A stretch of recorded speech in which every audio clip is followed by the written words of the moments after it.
Hello అండి అందరికీ. అందరూ ఎలా ఉన్నారండి? బాగున్నారా? నేనైతే చాలా బాగున్నాను. సో మీరు కూడా బాగుండాలని దేవుడినైతే మనస్ఫూర్తిగా కోరుకుంటున్నానండి. ఇంకా welcome to VGRS Telugu blogs. So ఈ మధ్య వీడియోస్ చేసి చాలా రోజులైందండి. లాంగ్ వీడియోస్ అయితే చాలా రోజుల నుంచి అయితే నేను పోస్ట్ చేయలేదు. సో ఇంకా ఈ వీడియోతో అయితే మీ ముందుకైతే వచ్చేసాను. సో ఉదయాన్నే అయితే బయట అయితే ముగ్గు వేసుకున్నాను. ముగ్గు వేసేసుకొని పసుపు కుంకుమ పెట్టుకున్నానండి. పెట్టేసుకొని పూజ సామాను కూడా కడిగి పెట్టేసుకున్నాను.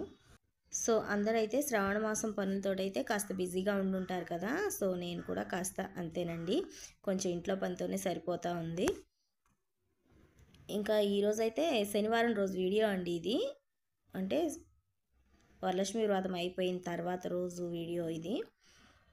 సో నిన్నటివన్నీ తీసేసి ఇంకా తర్వాత అయితే ఇంకా పూజకి రెడీ చేసుకున్నానండి. నార్మల్గా పూజ చేసేసుకునేదానికి పూజ సామాన్ అయితే కడిగి పెట్టేసుకొని మళ్ళీ పూజ సామాన్కి అయితే పసుపు కుంకుమ అనేది పెట్టేసుకుంటా ఉన్నాను. సో వ్రతం అయితే చాలా బాగా చేసుకున్నానండి. సో అంటే ఘనంగా అంటే అంత ఘనంగా కాదు, నార్మల్గా చేసుకున్నాను. చాలా సింపుల్గా చేసుకున్నా, మనస్ఫూర్తిగా చేసుకున్నానండి. చాలా ఇష్టంగా అయితే జరిగింది ఈరోజు ఈ శుక్రవారం అయితే నాకు వ్రతం అయితే. అంటే పోయిన సంవత్సరం చేశాను కానీ పోయిన సంవత్సరం కాస్త ఈ పిల్లలతో నాకు కాస్త ఇబ్బంది అయ్యి అంతగా అనిపించలేదండి. వ్రతం చేసుకున్నా కూడా సరిగా నాకు చేయలేదు అమ్మకి అన్నట్టు అనిపించింది. సో ఈసారి అయితే అలా కాదు, వ్రతం టైంకి అయితే ఇంకా మా ఆయనకైతే పిల్లల్ని అప్పగిచ్చేసి నేను ప్రశాంతంగా పూజ అయితే చేసుకున్నానండి. సో మనం ఇంత చేసేది మనస్ఫూర్తిగా పూజ చేసుకునే దానికోసమే కదండి. సో ఆ కాసేపు కూడా మనం మనసు పెట్టకపోతే ఇంకా దేనికండి ఇంత చేసుకొని. సో నిన్న పూజ అయితే అయిపోయింది కదా. నెక్స్ట్ డే అయితే ఇంకా ఇదిగో ఈ విధంగా అయితే పూజ చేసుకున్నాను. సింపుల్గా మొత్తం అన్నీ తీసేసుకున్నాను. ఉదయాన్నే అమ్మవారికి పెట్టిన కలశం అవన్నీ తీసేసి నార్మల్గా అయితే దీపం పెట్టేసుకున్నానండి. సో ఇక్కడైతే ఒక చిన్న మ్యాజిక్ జరిగిందండి. ఏంది అంటే నేను స్వామివారికి తులసి మాల వేసేసి తులసి మాలకి రోజా పువ్వులు, ఈ చామంతి పువ్వులు అయితే పెట్టానండి. సో పూజ చేసేసి దీపం పెట్టిన తర్వాత తులసి మాలలోంచి ఈ రోజా పువ్వు అయితే అంటే మాల కదలకుండా ఆ రోజా పువ్వు మాత్రమే పక్కన పడిందండి. సో నాకైతే చాలా హ్యాపీగా అనిపించింది. అంటే మనము దేవుడికి పువ్వులు పెట్టినప్పుడు మనం పెట్టేటప్పుడు కాకుండా పెట్టిన తర్వాత కాసేపు ఆగిన తర్వాత పువ్వులు కానీ కింద పడితే అవి స్వామి మనకిచ్చినట్టు అనుకుంటారంట. సో నాకైతే అలాగే అనిపించిందండి. సో చాలా హ్యాపీగా అనిపించింది. సో నేను చేసిన దానికి స్వామి నాకైతే ఆ పువ్వు ప్రసాదించారండి. సో చాలా హ్యాపీగా అనిపించింది. సో దేవుడిచ్చిన ప్రసాదం మనం ఎంత హ్యాపీగా తీసుకుంటామో అలాగే నేను కూడా తీసుకొని ఇంకా అదైతే కళ్ళకద్దుకొని తలలో పెట్టుకున్నానండి. సో ఇంకా పూజ అంతా అయిపోయిన తర్వాత ఇంకా పిల్లలకి టిఫిన్ అది పెట్టేసుకొని పిల్లల్ని స్కూల్కి అయితే తీసుకెళ్తున్నాను. సో పెద్దోడైతే ఆడుతా ఆడుతా వెళ్తున్నాడని చేతిలో కర్ర పట్టుకొని ఆడుతుంటే ఆ కర్ర లాగేసుకున్నానని అలిగి ముందే దిగి వెళ్ళిపోయాడు కిందకి. ఇంకా సో చిన్నోడైతే అమ్మ కూర్చి, చిన్నోడికి వెంట అమ్మ ఉండాలి, ఎప్పుడు నా వెనకే ఉంటాడు వాడు. సో ఇంకా నాతో పాటు దిగేసి పిల్లల్ని అయితే వదిలిపెట్టేసి వచ్చిన తర్వాత మధ్యాహ్నం లంచ్లోకి అయితే రైస్ వండేసి పప్పు అయితే చేస్తున్నానండి. ఈరోజు ఆకుకూర పప్పు చేసేస్తున్నాను. ఆకుకూర పప్పు చేసి దొండకాయ మనము హోటల్ స్టైల్లో ఫ్రై చేస్తారు కదా, అంటే పకోడా లాగా. సో అలాగైతే పప్పులోకి చేస్తున్నానండి నంచుకునే దానికోసం. సో ఇక్కడైతే నిన్న సాయంత్రంగా బట్టలు అయితే ఉతికేసానండి కొన్ని, అవి అయితే ఆరిపోయి ఉన్నాయి, తీసేస్తూ ఉన్నాను. సో బట్టలు తీసేసి ఫ్రైకి అయితే రెడీ చేస్తాను. అన్నం అయితే వండేసాను, అన్నం వంచేసి పప్పు పెట్టేశాను. సో ఆ వీడియో అయితే నేను తీయలేదులేండి. ఇంకా మాకైతే అస్సలు వర్షాలే లేవండి. ఎండలు విపరీతంగా, ఎండాకాలంలో ఎండలు ఉన్నట్టే అండి. వర్షాకాలం అయితే వచ్చేసింది కానీ వర్షం అయితే లేదండి మాకైతే. ఎప్పుడన్నా ఒకసారి మబ్బు పడుతుంది, మళ్ళీ వెంటనే గాలికి తేలిపోతూ ఉంది మబ్బు అయితే. సో ఎండ అయితే విపరీతంగా ఉందండి. అసలు ఒక్కొక్కసారి అయితే భలే కష్టం అనిపిస్తుంది, అంత సెగ అనిపిస్తుంది. సో ఇంకా బట్టలు తీసుకొచ్చేసాను కదా, అవి ఒకేసారి మడతపెట్టి పెట్టేసేసానులేండి. మడత పెట్టేసి పక్కన పెట్టేసుకున్నాను. ఇంకా దొండకాయ ఫ్రైకి అయితే రెడీ చేస్తూ ఉన్నాను. సో నా స్టైల్లో నేను ఇలా ఫ్రై చిప్స్ లాగా ఎలా చేసుకుంటాను అనేది మీకైతే చూపిస్తానండి. సో దొండకాయలు అయితే ఇలాగా సన్నగా అయితే కట్ చేసేసుకోవాలి.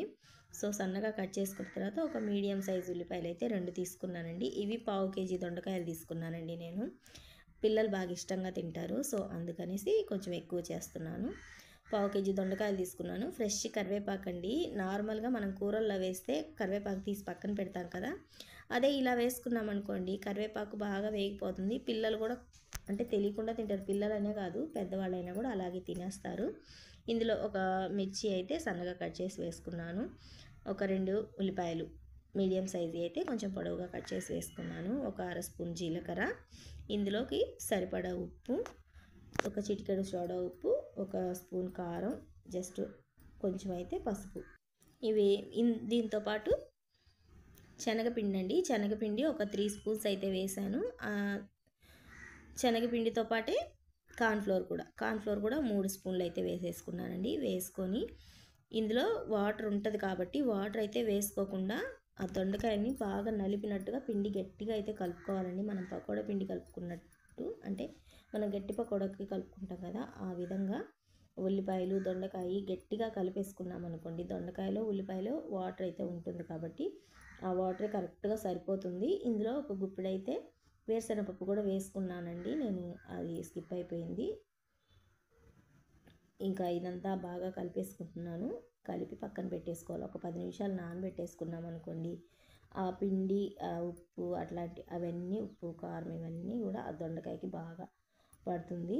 మనకి వేయించి మనం తినేటప్పుడు ఏంటంటే దొండకాయ చప్పగా అనిపించకుండా బాగుంటుందండి, తినాలనిపిస్తుంది. సో ఇలా అయితే అప్పుడప్పుడు చేస్తూ ఉంటాను.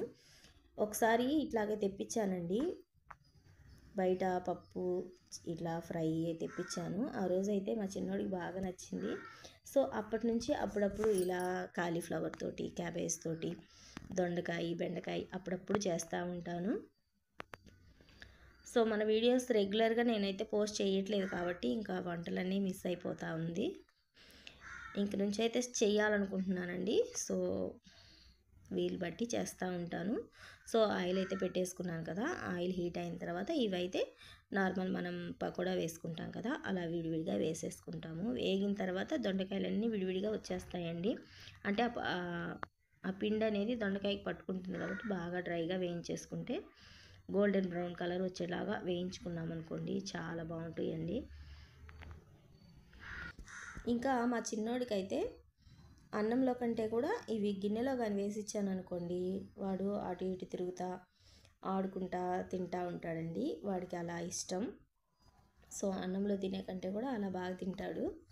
సో వాడి కోసమే నేను అసలు ఇవి చేసేది. పెద్దోడైతే సరిగా తినండి. సో ఇవన్నీ వేసేసుకున్నాను కదా, ఇవి వేసేసుకున్న తర్వాత చూడండి ఎంత బాగా వేగిపోయాయో.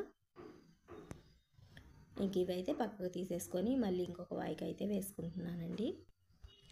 అయితే నేను ఇంతకుముందు పిల్లలు స్కూల్కి పోతే ఇంట్లో వాళ్ళు ఎందుకు అంత హడావిడి పడతారు, ఏముంది ఎప్పుడు చేసుకున్నట్టే వంటలే కదా, ఎందుకు అంత హడావిడిగా పరుగులు తీస్తారు అని అనుకుంటానండి. సో నాకైతే ఇప్పుడు అర్థమవుతుంది. ఎందుకు అంటే ఇప్పుడు పిల్లల్ని వదిలిపెట్టి వచ్చేసరికి వచ్చి ఇంట్లో పని చేసుకొని వంట చేసుకొని మళ్ళీ వాళ్ళకి లంచ్ తీసుకెళ్ళాలంటే ఎంత హడావిడి అయిపోతుందో.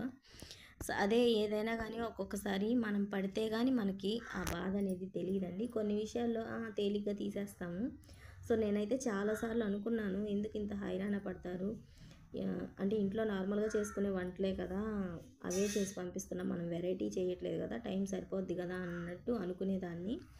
సో ఇప్పుడు తెలుస్తుంది నాకైతే, ఉదయాన్నే పిల్లల్ని వదిలిపెట్టేసి వచ్చి ఇంటికి వచ్చి వంట చేసి టైం చూసేసరికి 12 అయిపోద్దండి టైము. అసలు ఒక్కొక్కసారి అయితే భలే హడావిడి అయిపోతుంది. అంతే ఇప్పుడు నాకు అర్థమవుతుంది. సో ఇంక ఇవి వేసాను కదా, ఇవి ఎలా వచ్చింది కూడా మీకు చూపిస్తాను చూడండి. ఇంకా అయితే ఇవి పర్ఫెక్ట్గా వచ్చాయండి, చాలా బాగున్నాయి.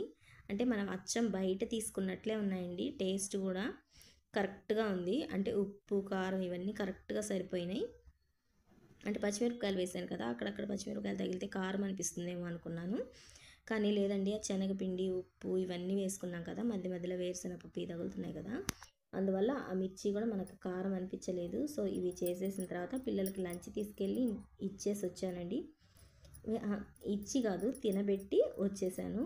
వచ్చి ఇంకా మధ్యాహ్నం అయితే ఒక డ్రెస్ అయితే వచ్చిందండి మనకు స్టిచ్ చేయడానికి. సో అదైతే కట్ చేస్తూ ఉన్నాను.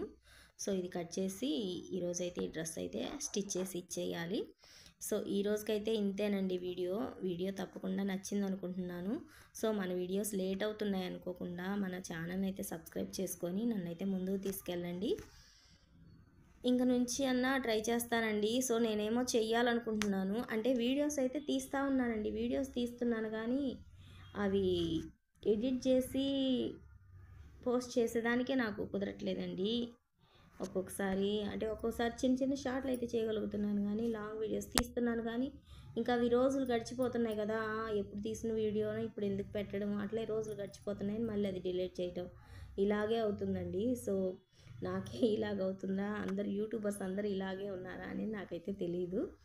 ఇంకా ఈ రోజుకైతే ఇంతే వీడియో. వీడియో తప్పకుండా నచ్చిందనుకుంటున్నాను. నచ్చితే లైక్ చేయండి, షేర్ చేయండి, సబ్స్క్రైబ్ చేసుకోండి మన ఛానల్‌నైతే. థ్యాంక్ యూ అండి. Thank you for watching. Bye.